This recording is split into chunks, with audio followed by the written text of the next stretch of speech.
Ngayon, wala na eh. Patapos na ho sila mga kababayan. Patapos na, paubos na ang supporter nila.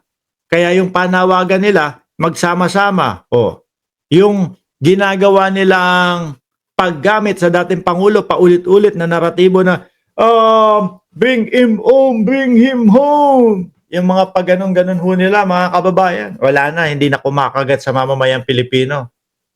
Kaya, wala, kung sino-sino na lang ho.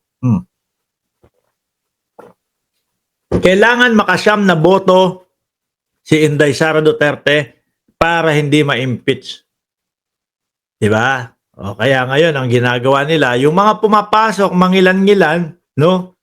Doon sa top 12, kinakausap nila. Ewan ko lang kay Honasan kung bakit nila pinagpapapansin yung si Honasan. Si Honasan ho kasi mga kababayan, kahit na ho yan, anong gawin pa? Kahit anong, kasi yung pagkalap niya ng pirma, maniwala kayo dyan na mapapauwi niyan ang dating Pangulong Duterte. Hindi mapapauwi ang dating Pangulong Duterte niya, pirma-pirma niya. No? Maka 60 million niya na pirma, sasabihin ng ICC, o sige, yang pirma na dinala mo dito, pagkatapos mo itapon mo sa basura ng maayos. Ganun lang ho. Bakit? Kasi yung pirma na yon, hindi naman yun ang katibayan na papauwiin si dating Pangulong Duterte.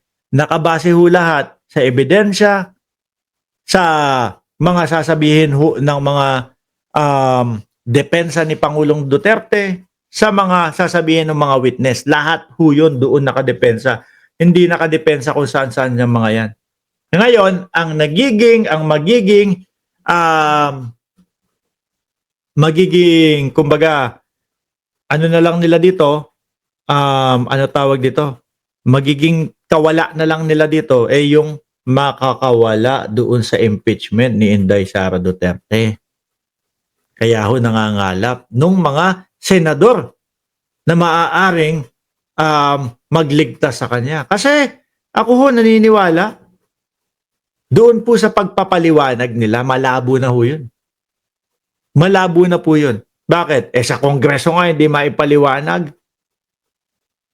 Di ba? Sa Kongreso hindi makapagpaliwanag. Sa NBI hindi makapagpaliwanag. Lahat ng mga yan, iniiwasan nila. Di ba? Janelle Van der Heers.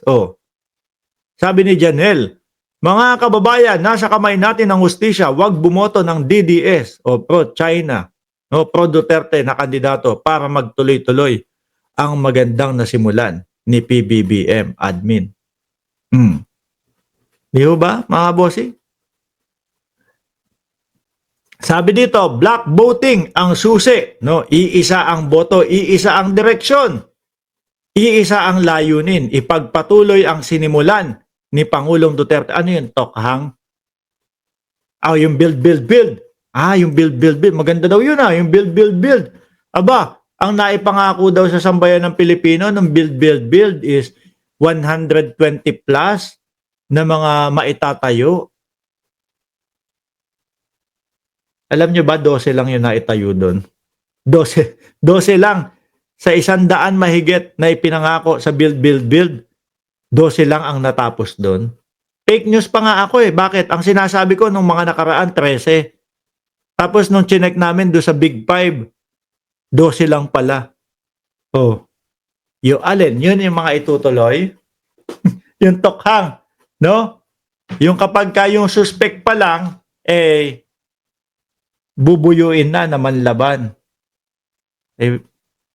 Kayo mahilig kayong sumigaw ng due process para kay dating Pangulong Duterte, para namang nasunod yung due process nung panahon na siya ay nanunungkulan. Di ba? Ngayon, kung sakali na yan ang ipangpupuntos ninyo sa mga botante, yung itutuloy, yung mga nasimulan ng dating Pangulong Duterte, sablay yan. Ano po? Sorry, sablay yan, Inday Sara Duterte. Bakit? Alam ng taong bayan na yung mga proyekto naman, hindi naman ganun naging epektibo. Build. 125 o 29 na proyekto, 12 ang natapos. Yung isa nagiba Yung isa nagiba pa. Nung sila ay nakaupo, pagkatapos buuin nun, tatak Duterte to. Oh, build, build, build to. Putik na yan, nung bumigay hanggang ngayon, hindi pa rin nagsasalita patungkol dyan. Si Mark Villar, mga kababayan.